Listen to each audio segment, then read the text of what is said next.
Boa noite, pessoal. Estamos de volta para a segunda parte da nossa aula de Direito Civil 1, que é a teoria geral do direito civil, na Faculdade São Luís de França, no dia 25 de agosto de 2020.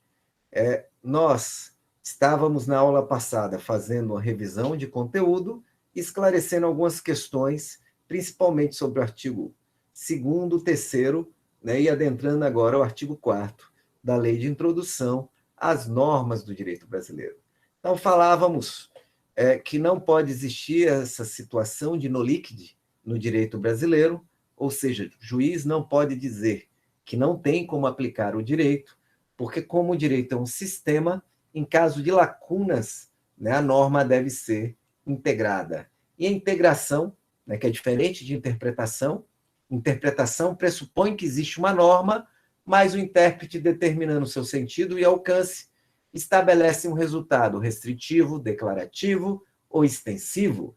E na integração há uma lacuna, né, no direito. E a integração supre essa lacuna, fazendo com que o sistema flua de forma ininterrupta, certo? E por isso que não pode haver no-liquid. E aí nós falávamos que, havendo a lacuna, né, que é a omissão da lei, o juiz vai decidir com base na analogia, nos costumes, né, e nos princípios gerais do direito. Então, nossa parada aí no exemplo da tipicidade material com o princípio da insignificância, e fomos para lá no processo penal, no direito tributário, no direito penal, né, no direito constitucional, para explicar, na verdade, que esta norma ela tem que ser interpretada de acordo com o nosso atual sistema jurídico, que é pós-positivista. Então, a integração da norma aí se dá através, né, obviamente, da analogia dos costumes, e os princípios não são apenas integradores. Os princípios não são apenas integradores. Os princípios são espécie de norma ao lado das regras escritas, porque essa é a lógica do nosso sistema jurídico atual, que é pós-positivista, né? Pós-positivista no constitucional, neoconstitucionalista.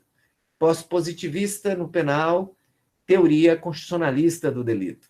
E por aí vai. O direito é lindo porque é tudo interligado. Vamos seguindo. Então, ali nós temos embaixo, na apresentação, calma aí, que desculpem que eu estou falando, olhando para cá e não coloquei a apresentação, né? Deixa eu colocar a apresentação aqui para vocês.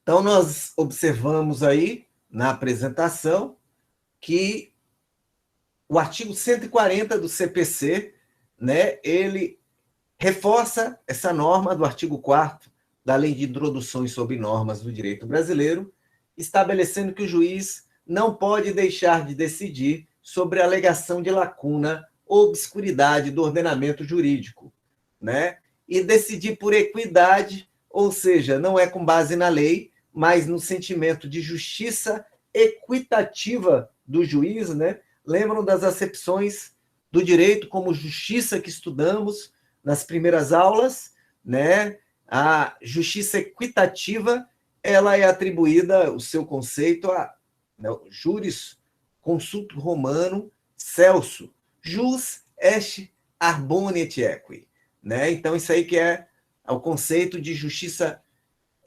equitativa. Justiça é a arte do bom e do equidoso. E temos também a justiça distributiva, que já é de Ulpiano, né? Também vimos lá aquele Brocardo, justiça est constans et perpetua voluntas sum jus quic tribuendi. Justiça é a vontade constante e perpétua de dar a cada um o que é seu, certo? Então, decidir com base em equidade sem direito só em casos excepcionais. Por exemplo, em processo, em situações de jurisdição não contenciosa. São processos de jurisdição voluntária, né, que normalmente são mais para administrativos do que para conflitos propriamente ditos, né? Então, conceito de princípios gerais também, que são postulados finalísticos que fundamentam o sistema jurídico, estão colocados aí na tela, certo? e eu passo para a próxima tela. Ainda, né, tratando disto que eu me refiro é o artigo 4º, para conceituar analogia, né? Lembrar, né? Porque, teoricamente, vocês já viram o que é analogia em diversas disciplinas. Analogia, né, explicando com minhas palavras, é uma situação de lacuna no direito, já vimos, por isso que está no artigo 4º. Como assim, professor? É uma situação em que o juiz, né, vai ter que resolver um caso concreto e não tem lei. Mas se verifica que há uma norma, né, que se aplica a um caso similar a esse que eu quero aplicar, né, e por serem similares, parecidos os casos concretos, eu posso pegar a lei que se aplica a esse outro caso e aplicar nesse caso aqui, né? Ou daí que vem, né, o sentido dessa expressão latina, ubi idem ratio, ibi idem jus, onde a mesma razão há o mesmo direito, certo? Então, né, é aplicar a hipótese não prevista em lei, disposição relativa a caso semelhante. Observando, né, que tem ramos do direito que a analogia ela tem uma aplicação restrita, né? Em direito civil, não, é aberto. Mas no resto do direito, por exemplo, se eu pegar de novo tributário e penal, por conta do princípio da legalidade, né, eu não posso aplicar analogia nem para criar tributo, né, nem também posso criar analogia, usar analogia para criar crime ou pena, ok? Então, analogia é uma coisa que vocês já viram. Então, né, é um fato que ainda não é tratado pelo legislador. Existe uma lei regulamentando uma situação semelhante, né, e os aspectos comuns. Deu algum pau aqui na apresentação, deixa eu ver. O aspecto comum, né, vai permitir que se aplique um caso ao outro. Nós, né, a doutrina classifica analogia em leges e jurídica, né? A mais comum é a leges. Eu pego uma lei que se aplica a um caso semelhante e aplico nesse caso que não tem lei que se aplica a ele. O outro já é mais complexo, porque envolve a aplicação de um grupo de normas. Costumes, né? Então, o Jean já colocou aí, acredito que não pode ser usada analogia em penal, em tributário, em mala parte, né? Só em bona parte. Muito bem.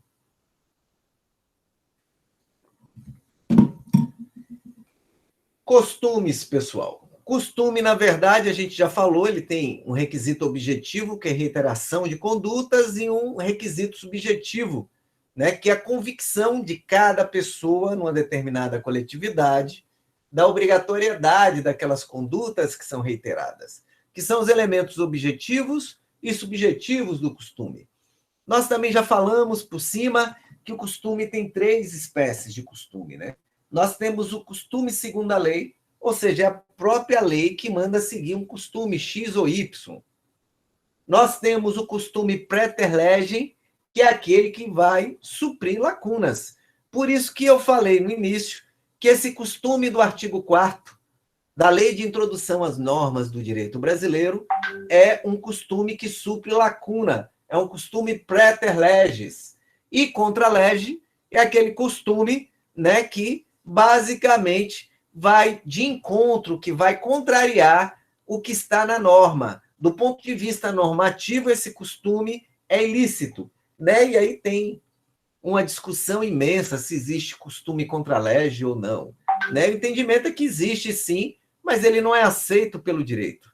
Nós vamos observar aí que acaba, né, dando um choque de efetividade na norma, que na prática vai acabar deixando ela em desuso. Mas é muito polêmico na doutrina, né, a fundamentação de qualquer coisa com costume contra lege. Então, esse costume do artigo 4º que nós vimos, voltar lá, Esse costume aqui é o costume, né, que supre lacunas. Então, que costume é esse? É o costume praeter legis, ou seja, o costume que supre lacunas, se eu quero falar em português. Deixa eu tirar isso aqui, né? Então, é basicamente isso. Só voltando rapidinho, no segundo legens, nós temos exemplos, né? Então, um exemplo ali é o 1297, parágrafo 1º. Vou colocar lá para ver, né, o que é isso. Vamos usar o Código Civil também, né? O professor não quer dar direito civil, só fica falando de outras coisas. Então, vamos falar de direito civil também. O exemplo foi o 1297, parágrafo 1º.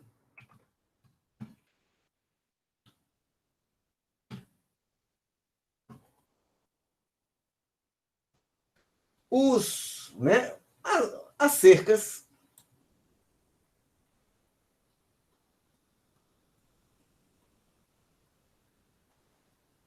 Então, né, aqui nesse parágrafo 1º, está dizendo quem é responsável, né, pela cerca comum que divide uma propriedade, pelo muro comum que divide uma propriedade. Em tese, né, isso é para ser dividido entre ambos os proprietários.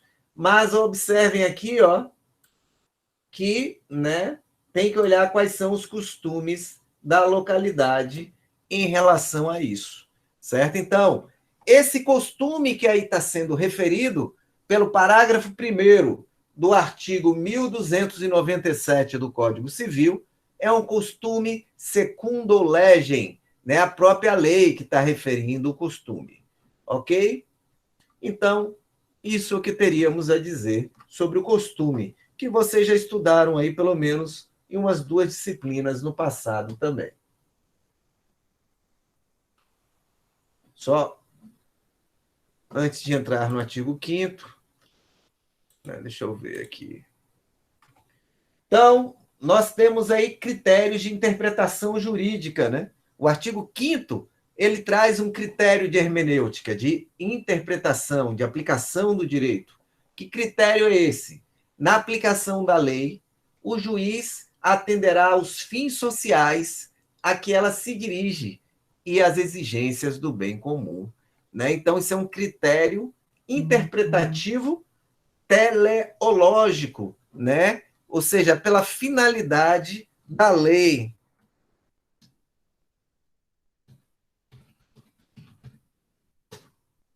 Teleológico, quer dizer finalístico. Né? E que finalidade é essa?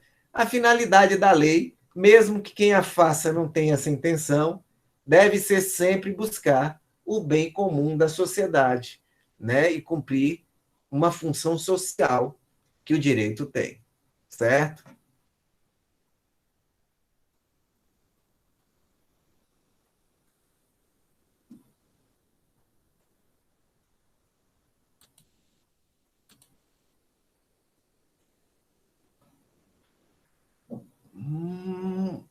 Em relação à questão intertemporal, isso é importante, que a gente vai falar agora, tá? O artigo 6º, né, estabelece aí uma norma que é importantíssima. A lei em vigor tem efeito imediato e geral, respeitados o ato jurídico perfeito, a coisa julgada e o direito adquirido, né? Isso, inclusive, tem uma base constitucional hoje, no artigo 5º da Constituição, certo? Especificamente no inciso 36, que está aí na tela, na parte final do artigo 5º da Constituição, está estabelecido que a lei não prejudicará o direito adquirido, o ato jurídico perfeito e a coisa julgada. Então, percebam que essa norma do artigo 6º da Lei de Introdução sobre Normas do Direito Brasileiro, ela virou, né, um direito fundamental estabelecido no artigo 5º da Constituição. E aí vamos ver, né, o que significa isso. O próprio artigo 6º, ele traz alguns conceitos, né, algumas normas explicativas, né? Então, só para lembrar, se vocês estão ligados mesmo, quanto à origem né, essa interpretação que está sendo feita aqui pela própria lei. Reputa-se ato jurídico perfeito o já consumado segundo a lei vigente ao tempo que se efetuou. Né? Que tipo de interpretação é essa aí que o parágrafo 1º do artigo 6º está fazendo?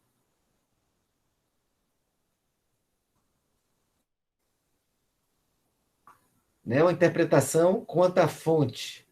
Ela pode ser doutrinária, jurisprudencial e autêntica.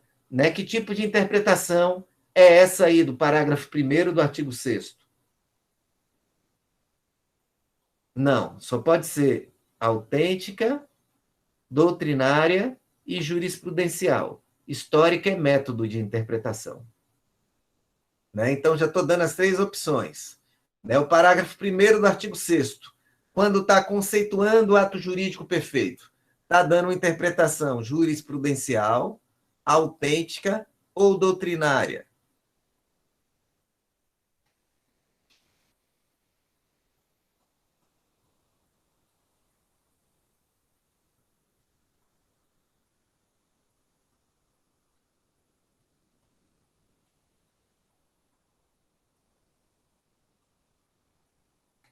Então, meu xará contribuindo aí, né, corretamente, Fabiano também, a interpretação é autêntica, né, a própria lei que traz. Né? Se isso fosse uma exposição de motivos, seria doutrinária, como a gente viu. Obrigado aí, Cleovan Sóstenes também falando, certo? Então, o próprio parágrafo 1º dá o conceito de ato jurídico perfeito, né? É o que já se consumou, né, ao tempo que, segundo a lei vigente, mesmo que essa lei mude depois, já está caracterizado. Parágrafo 2º, consideram-se adquiridos os direitos que seu titular alguém possa exercer, né, assim como aqueles cujo começo do exercício tenha termo, prefixo anterior ou condição pré-estabelecida inalterável, né, por terceiros. Direito adquirido, por exemplo, né, é quando você já pode se aposentar, segundo as leis vigentes, e você não se aposenta. Aí amanhã vem o governo federal e muda as regras da aposentadoria. O governo federal pode estabelecer regras que interfiram no seu direito de se aposentar, né? Porque o atual governo até propôs isso, né? Tinha gente que já tinha a possibilidade de se aposentar e o governo federal disse que ia mudar as regras e aplicar retroativamente. Né? Segundo essa teoria do direito adquirido, isso é possível? Não é possível, né? Mas, de qualquer forma, muita gente acabou se aposentando com medo para não ter que ir discutir isso judicialmente. Mas perceba que não é a violação apenas da regra do parágrafo 2º do artigo 6º. É a violação da própria Constituição Federal. E aí, só lembrar, né? Só lembrar. Essa modificação que prometeram aí seria por emenda constitucional. E aí, professor, já que a própria Constituição que vai ser alterada, né? Aí poderia mudar os direitos adquiridos? O que vocês acham? Se fosse via própria Constituição, que é o que quer. Não, porque esse direito adquirido que deve ser respeitado está no artigo 5º da Constituição. É um direito fundamental na Constituição e, portanto, como disse meu xará, como sempre, com precisão, é uma cláusula pétrea, certo? E não pode ser tocado.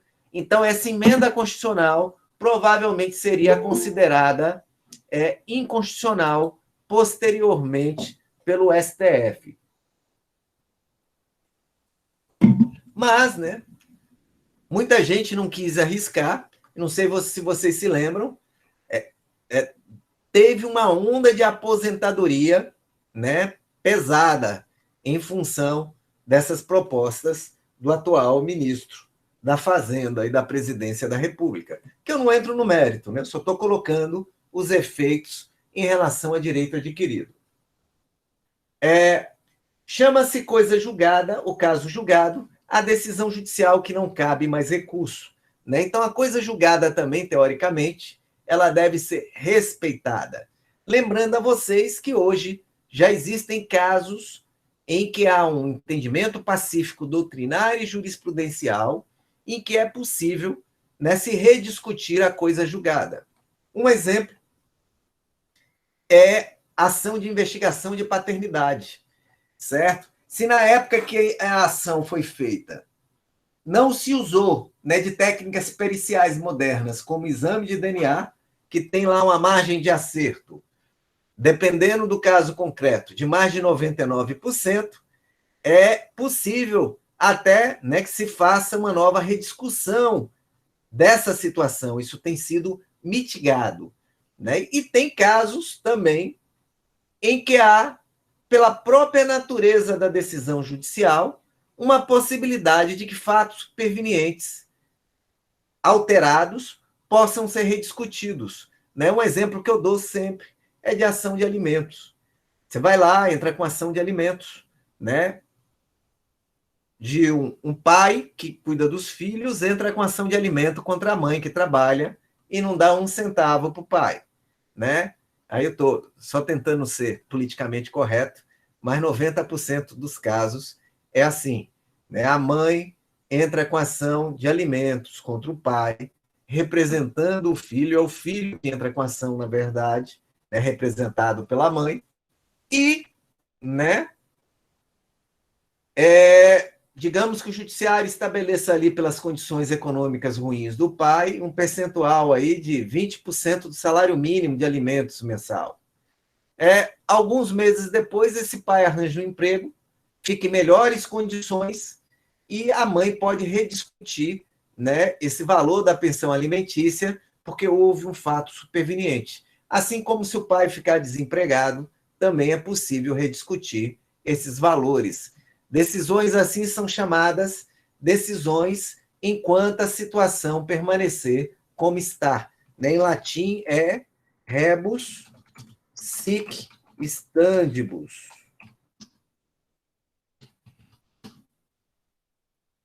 Deixa eu ver aqui a pergunta de Jean. Antes, o Cleovan Sóstenes. Ô Cleovan, no processo legislativo, né, teoricamente, a CCJ sempre vai analisar e faz, né, um controle preventivo legislativo de constitucionalidade, mas não deixa de ser político, né, meu amigo?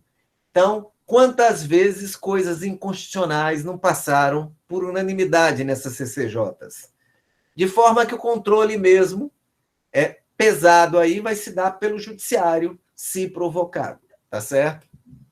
Entendi, professor. Eu pensei que a CCJ ela analisava o feito e evitava o processo para o STF. Mas é como você fala, tem a questão política e a questão da justiça. Muito bem explicado. Obrigado, professor. Ok, meu amigo. E até, né, já pegando essa observação, né, em função dessa parcialidade, né, porque uma coisa é o que deve ser, né, outra coisa é que é. Né? O que deve ser, você está correto. A CCJ ela foi feita para ser um filtro, né, para evitar que coisas absurdas e inconstitucionais fossem votadas pelo Poder Legislativo. Mas, na prática, você vai perceber que tem casos em que não há inconstitucionalidade, a CCJ vai dizer que é inconstitucional, e tem casos que é patentemente inconstitucional, e a CCJ vai dizer, beleza, né? Então, no final, não deixa de ser um órgão político, né? E o político que eu estou falando aqui é político partidário, não é política no sentido de cuidado que é de todos. E por isso a gente precisa que outro poder, teoricamente imparcial, né, faça esse controle no final das contas. Mas o objetivo é essa filtragem próxima. Pergunta de Jean. Ação penal já julgada, surgem novos fatos, novas testemunhas, não pode ser revista? Muito bem, Jean. É uma outra exceção, né? Mas é uma exceção só para um lado da moeda. Uma ação penal em que alguém foi condenado só pode ser revista para uma finalidade. Quem adivinha qual é? Para não prejudicar o réu. Isso, né? Arlan, Lucas, vocês estão percebendo, galera, como é lindo esse negócio do direito?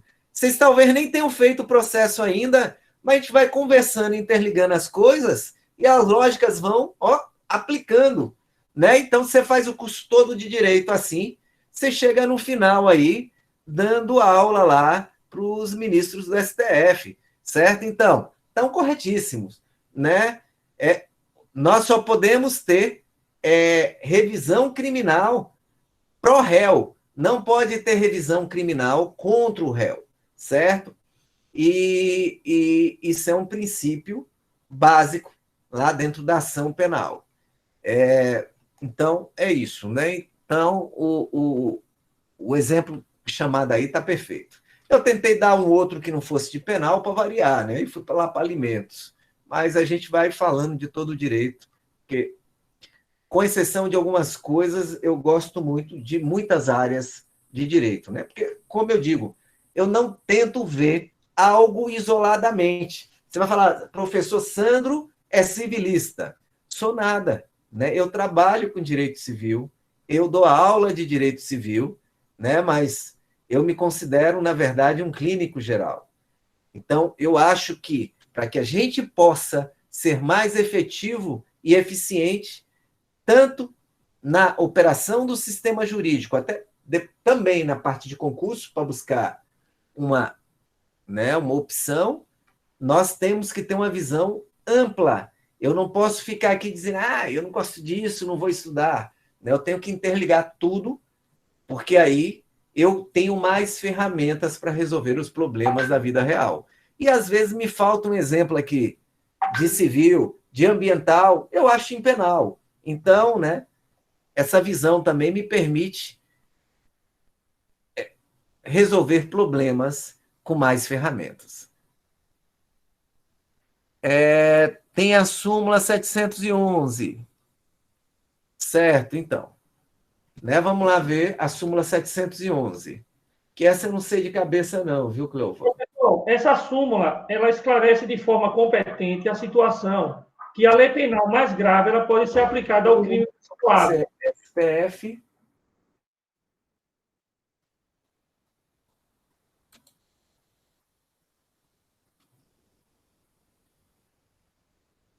Não, essa não tem nada a ver com nossa história não, viu, Cleovão? Com relação sobre, na verdade, novatio legis, impégios e sua aplicação em crime continuado e crime permanente, certo? É uma outra história. A proibição da reformatio impégios, ela está tanto na legislação, deve ter súmulas também, mas eu não lembro qual é a súmula, não.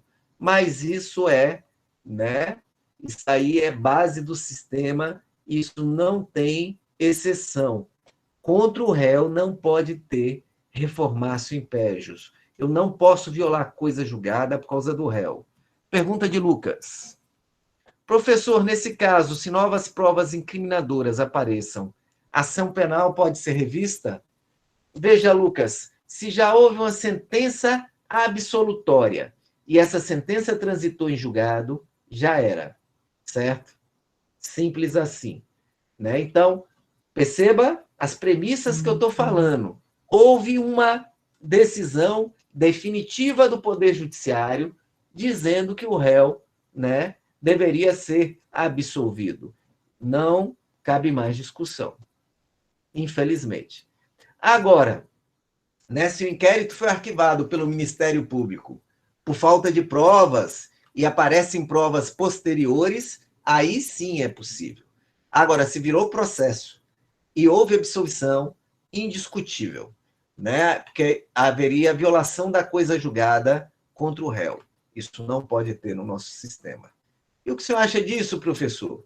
Concordo plenamente. Não porque eu estou defendendo o cara lá que foi absolvido quando deveria ter sido condenado. Eu concordo porque essas garantias me protegem de um abuso estatal. E eu tenho que ficar preocupado com isso, porque todo o poder que o Estado tem é uma parcela da minha liberdade que eu estou cedendo para ele, para que ele possa administrar a coisa pública. E é uma parcela que cada um de vocês está cedendo. E por isso nós temos que ter mecanismos para controlar excessos e abuso de poder. Ok, pessoal? Eu vou só lembrar aí, eu vou fazer uma chamadazinha lá para as 9h30, certo? Então, quem está dando uma saidinha, essas coisas, volte aí 9h30, pelo menos, para responder a chamada.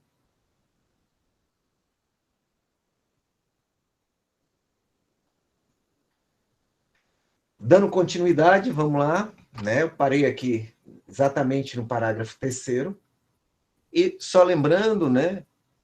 Isso já tinha sido dito, eu vi um comentário de alguém aí, o material eu vou disponibilizar, não se preocupem não.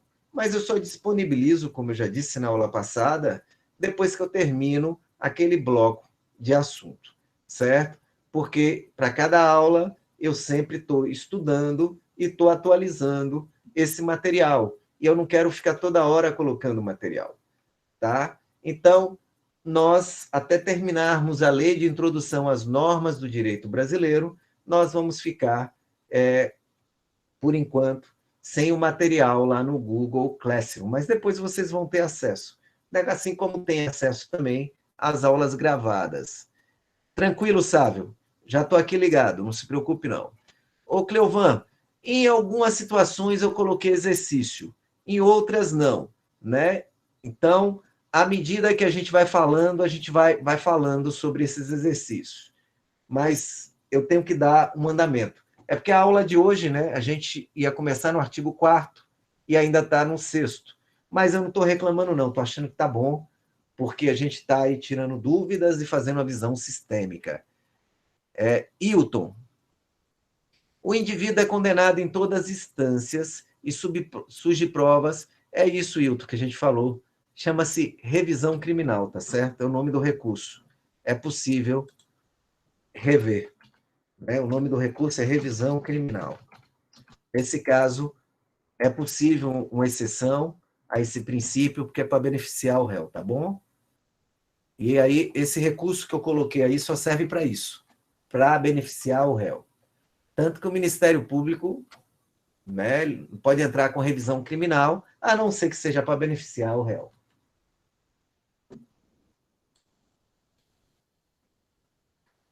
Né? Existe uma teoria chamada teoria de GABA, que basicamente estabelece esse trio aí que a gente acabou de falar, né? O respeito ao ato jurídico perfeito, a coisa julgada e o direito adquirido.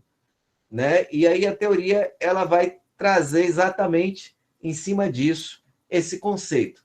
Então, só para vocês saberem, se cair no concurso, teoria de GABA diz respeito a isso aí que a gente acabou de falar, né, do artigo 6º da Lei de Introdução às Normas do Direito Brasileiro, e que está também no artigo 5º da Constituição. Ato jurídico perfeito, coisa julgada e direito adquirido. 3 coisas que devem ser respeitadas por um sistema jurídico sério. Né? Aí vem perguntinha, né? A gente não aguenta, vamos para a constitucional agora. Perguntinha básica. Né? Vem uma nova Assembleia Constituinte e faz uma nova Constituição. O ato jurídico perfeito, direito adquirido, no sistema anterior deve ser respeitado pela nova Constituição?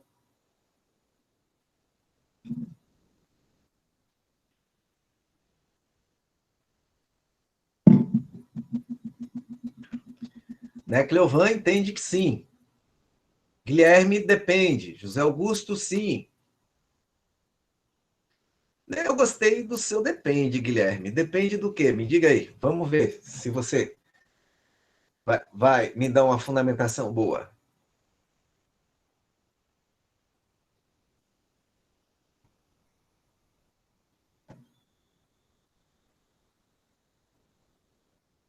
Bom, enquanto não vem, né, vamos responder. Não, né? É característica de uma nova Assembleia Constituinte é que ela é autônoma, é independente, ela não é limitada pelo direito anterior. Todo o direito anterior perde imediatamente a sua eficácia. E, né, posteriormente, desculpe então, Guilherme, é porque eu estava com o áudio desligado aqui, pode falar. Eu só acho que depende, porque vai depender se vai ser recepcionado ou não. se ela não vier a ferir alguma norma, alguma nova regra ou alguma cláusula pétrea da nova Constituição, porque eu entendo que uma nova Constituição ela zera tudo, né? Ela é um poder originário. Então, está correto o seu argumento, né?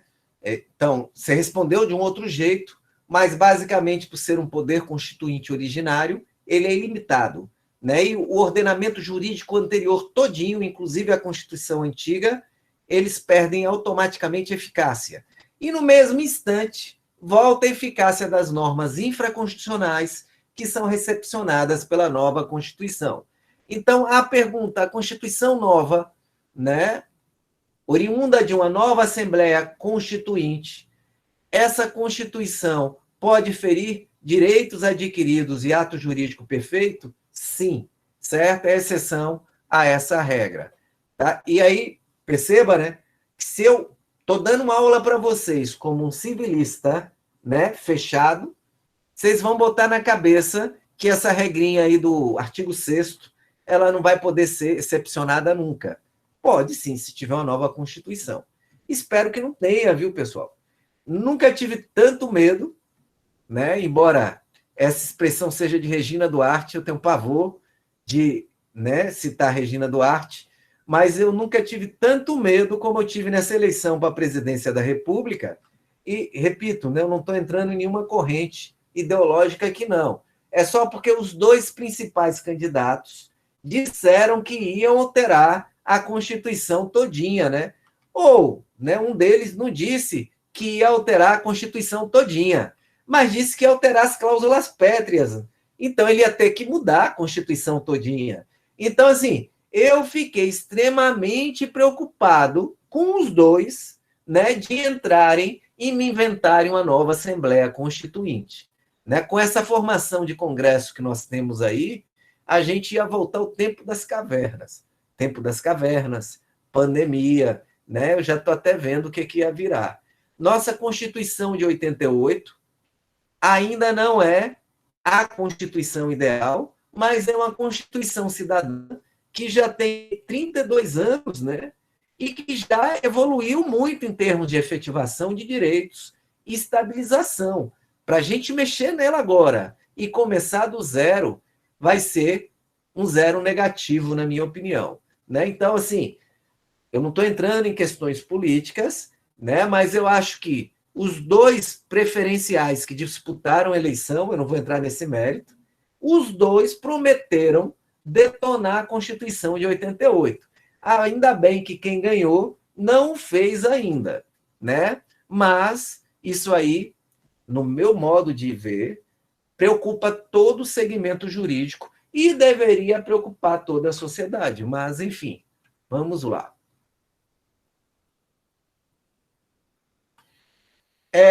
Artigo 8º, né? É também a parte de direito internacional privado da Lei de Introdução sobre Normas ao Direito Brasileiro. Eu não vou adentrar nisso, certo? Só para saber que existe.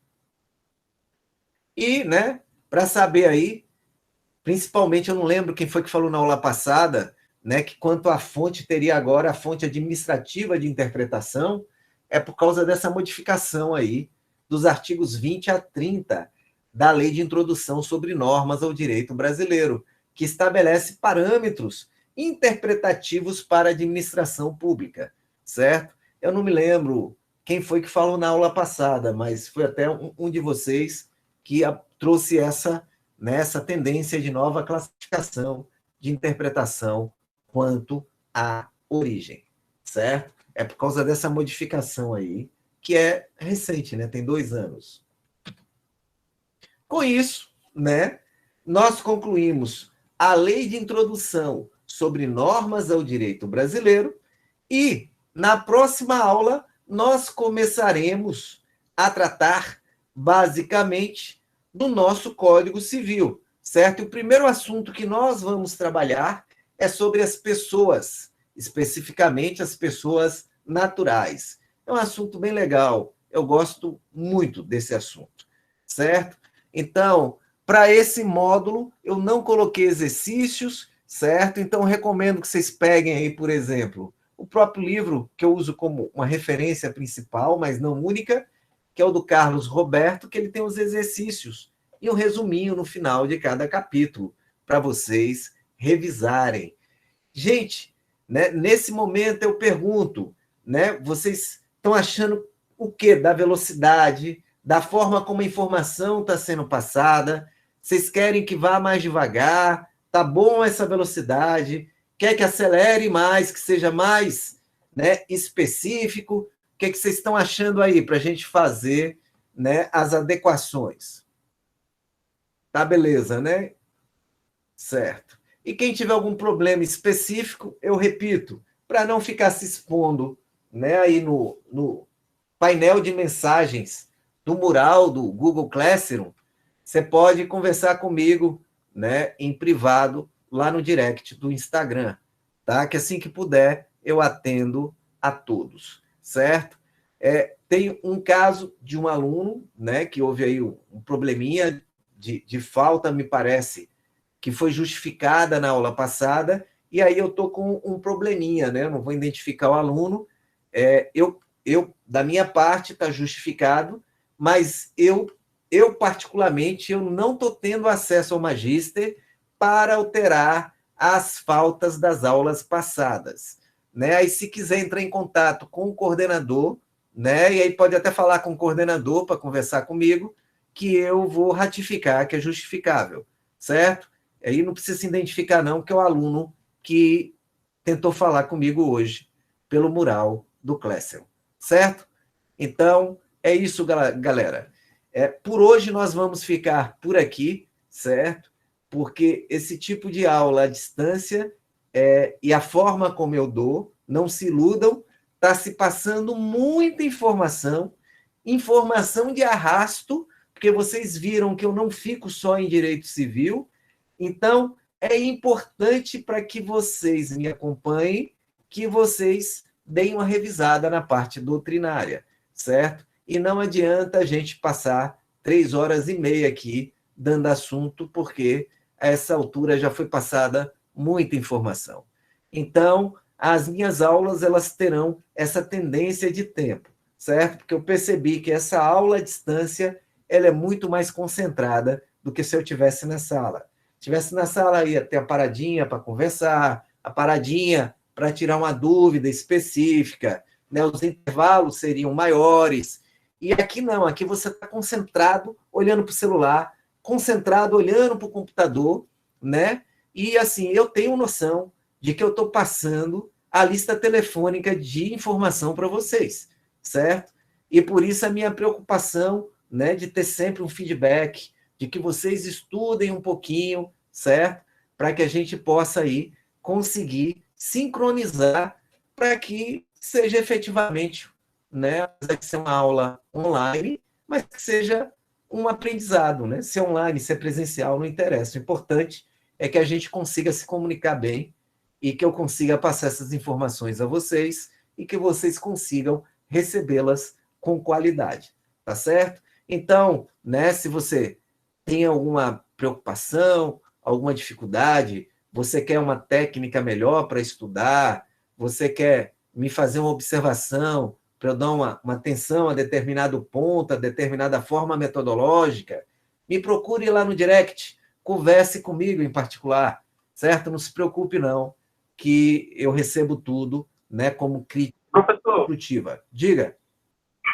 O senhor teria alguma dificuldade do senhor fazer um espelhamento aqui? Como é que a gente manda essa mensagem no privado? É o direct do Instagram, você nunca usou, não? Não, a do Instagram, o senhor falou? No Instagram não tem como mandar mensagem. Falando daquele Google Sala de Aula. Não, é porque tem gente que tem dificuldade lá, né? E mandar no privado lá é ruim. Tá? Então, meu Instagram é esse aqui, ó. Né? Estou colocando de novo aí no chat, né? Quem quiser falar comigo em particular, pode falar por aí. Deixa eu perguntar uma coisa, né? Tá vendo? Realmente. E perceba, né, que a gente não andou em termos de artigos, mas a gente andou em termos de sistema, né? A gente saiu para penal, para processo penal, para constitucional, para tributário, para civil, para processo, né? Mas, de outro lado, isso é legal, porque eu estou vendo a parte teórica e eu estou vendo que isso tem aplicação prática, né? E eu acho que é isso que motiva a gente a estudar, ver que o que a gente está estudando tem aplicação prática. Eu tinha um outro negócio que eu queria falar com vocês, deixa eu ver o que é. Acabei esquecendo. Ok, e-mail. Também quem quiser por e-mail está aqui, ó.